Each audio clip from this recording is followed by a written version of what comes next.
welcome to this oral history by the Glen Ellyn Historical Society. We're recording on January 14th, 2023. Our interview today is with Mark Senak, President of the Glen Ellyn Trustees and Board of Commissioners, would you call it? Board of Trustees. Board of Trustees. With that, we're going to turn it over to Mark. He's going to tell us a little bit about his life in Glen Ellyn, a little bit about him, and a little bit about his time in office. Sure. Well, thank you, Kirk, for the opportunity. I really enjoy the chance to provide some guidance to the people in the future who may look back on this and say, what was it like living in Glen Ellyn in 2022, 2023? And so it's a great chance, and I think it's going to be beneficial for future generations to look back and see how we sort of viewed where we live and how we got here. And so for me, I moved to Glen Ellyn 28 years ago. And it's really easy to remember because I think a lot of our residents, originally started living in the city in Chicago after I got married. And so when son number one was due to arrive, we, like a lot of people, I think, were looking for a place that was better for raising a family than what at least we considered the city to be. So we started just getting on the train line and riding out and seeing the different suburbs. And when we started that, I thought the western suburbs that they ended at Oak Park. I didn't even realize how much was out here.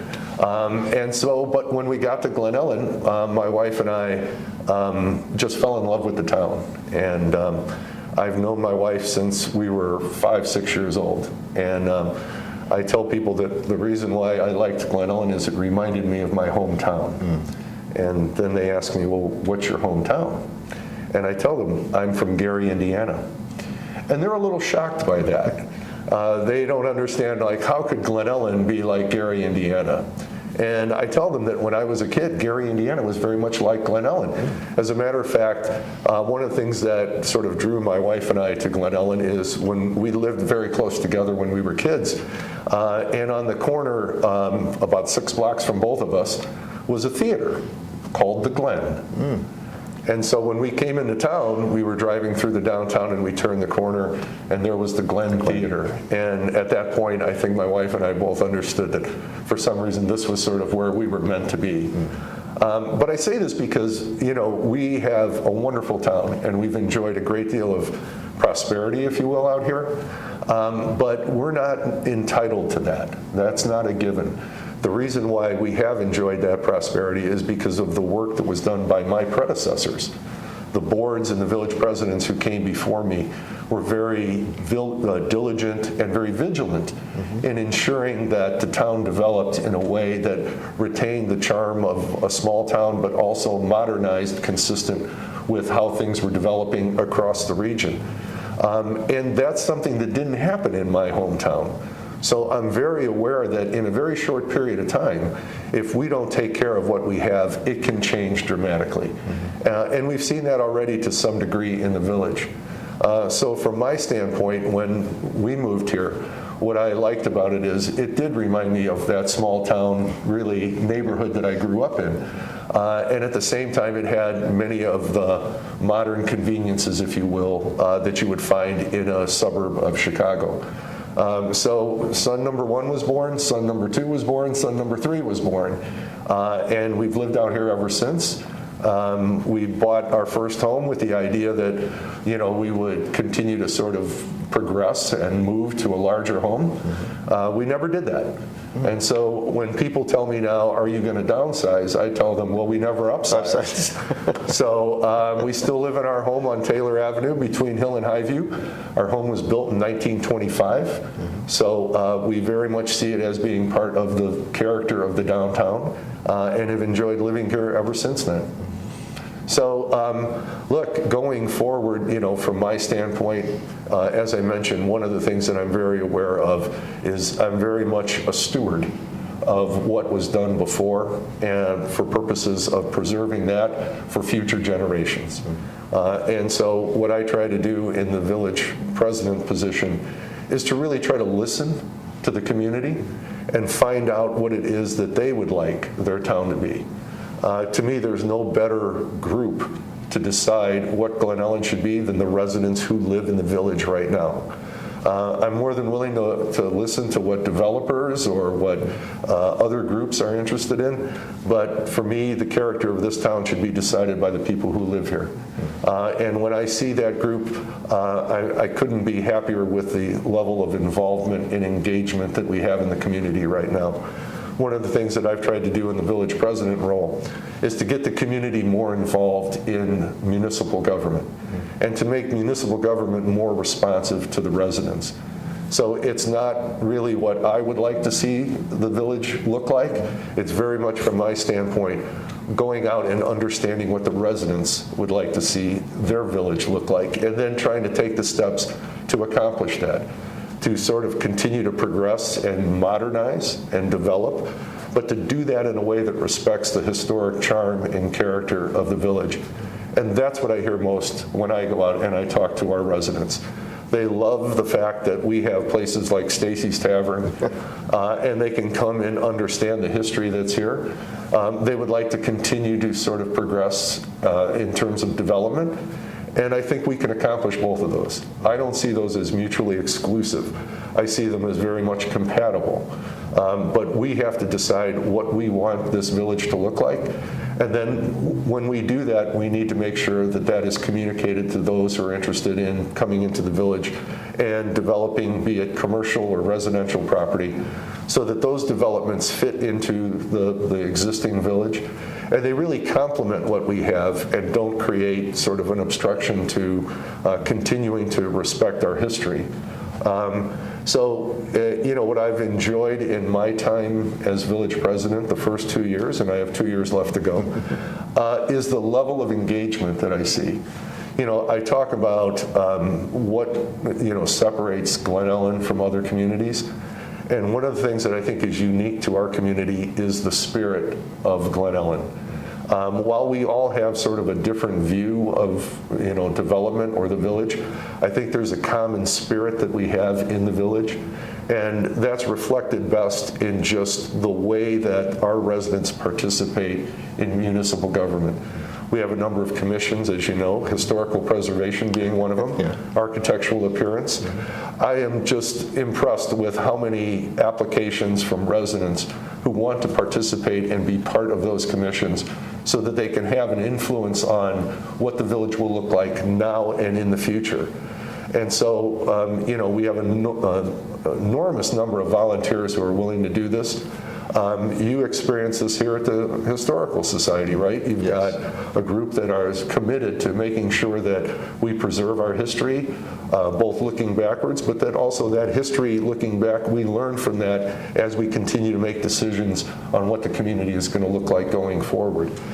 And that's what I enjoy the most about this. This is what I've tried to encourage the most in our community, is to just be involved and participate in government and let the village board know what it is that the residents would like to see. So I'm always happy when I see residents who come to the village board meetings and tell the village board what they would like Glen Ellyn to be like now and in the future. But that is just a small group of the residents who participate in the village. You know, you have the same phenomenon at the school districts, at the park district. You have people who are volunteering their time to ensure that our community continues to be strong and vibrant. And I'd like to continue to create that opportunity for the residents to participate. And so apart from just the school districts, the park districts, the village board, you look out into our community and you see people who care so much about it that they're willing to take their own personal time and devote that to improving the community. You can see it at the food pantry. You can see it in our volunteer fire company. The level of involvement is just, I'm overwhelmed by it, and I'm inspired by it.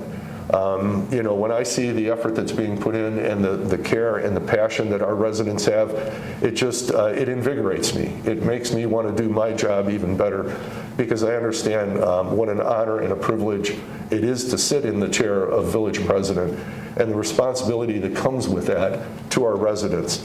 But it's very much to try to get them to participate in village government and then also to make village government very much the solution for them. Too often, I think our village government is perceived as the problem. That is a culture that we need to change. We need to go back and establish that from a municipal government, we're public servants. And our task is to really provide the solutions to our residents. Certainly there's going to be some problems, but our task, I think, as the village government is to be the source of the solution for the residents, not to obstruct or get in the way or to be the problem for them. And I think culturally we're starting to make that shift. And as I say, I see that really from the level of participation from our residents, but I also see it from our village staff. They are certainly more interested in reaching out into the community and finding out what the issues are before they become a problem and trying to solve those so that our village residents view the village as a partner and not as the enemy. So before you were village president, though, you were a volunteer in other organizations as well, am I correct? I was. Do you want to talk about that part of your... Yeah, my first involvement with the village primarily was I was a volunteer for the Architectural Review Commission at the time. So I started out with a group of people who really helped me, not being a resident of the village, a lifelong resident, to get to understand that, to understand the architecture and the history of the village. And that was very instructive and informative for me because, as someone told me when I started, the first most important task you have, just don't screw it up. First do no harm. And to do that, you have to sort of understand what really a jewel Glen Ellyn was and still is. And that helped quite a bit. After that, I was on the commission for 2 years. I ran for trustee the first time. I was fortunate enough to be elected for a 4-year term. At the end of that, I ran for re-election again, and I was again fortunate enough to be elected trustee a second time. 2 years into my second term as trustee, I ran for village president, and again, I was honored to be selected by the residents to be the village president. So it has been a gradual process of learning for me, and that process is ongoing. I'm learning every day. But it's been a long service record prior to even becoming president, and now you've been president for 2 years. Yep. You had mentioned in that time, is there anything in specific that you're proud of that has been done in that period or that you're looking forward to being accomplished by the end of your 4-year term? Yeah, look, I think that what I'm most proud of is, I think, as I've mentioned, trying to get the residents very much engaged in the decisions that are made by the board. As village president, I see my role as very much of a facilitator to provide the trustees with the information that they need to make good decisions, to respect the decisions that they've made. But the way that for me is accomplished is to get them the information that they need, both from the village staff, and then to get them the information they need from resident input, so that they understand what the community wants. When I sat on the board as a trustee, one of the most challenging things was really to find out, to discern what the community wanted their village to look like. And my solution to that was, frankly, to get out of the boardroom, to get from, go beyond the dais and start walking on the streets of the community and talking to the people. And when you do that, you realize what a sincere, passionate group of residents we have. They have a very clear idea of what they like about Glen Ellyn, but you have to go to them. Too often, I think, on the village government side, we wait for the residents to come to us. By the time that happens, sometimes those decisions are already made. So I try to get very much out in front of the decision and solicit the input from the residents, not expect them to come to us. From my standpoint, it's our duty to go to them. And we do that by getting out and being active in the community and listening to what they have to say. And hopefully, with that information, I think I have a great deal of trust in our current village board that they will make the right decision. But it's very challenging when you don't know what the residents feel about a certain issue, and you don't have the information from other sources to make that decision. So for me, it's about consensus building, trying to see what the community wants, trying to understand, what is sometimes the groups that come, they are very vocal, but they're not representative of the whole community. So while we will certainly listen to everyone who comes and tells us what their views are, our challenge is to make sure we go out to the community and find what the views of everyone, not just the few who choose to be vocal on a particular issue. Right. So that being said, and I'm just going to follow up with a last question. First off, I want to say we appreciate your time. We know how busy you are, but this is actually helping for our future generations, and we do appreciate that here at the Glen Ellyn Historical Society. But now for the question, now that I've led up to it.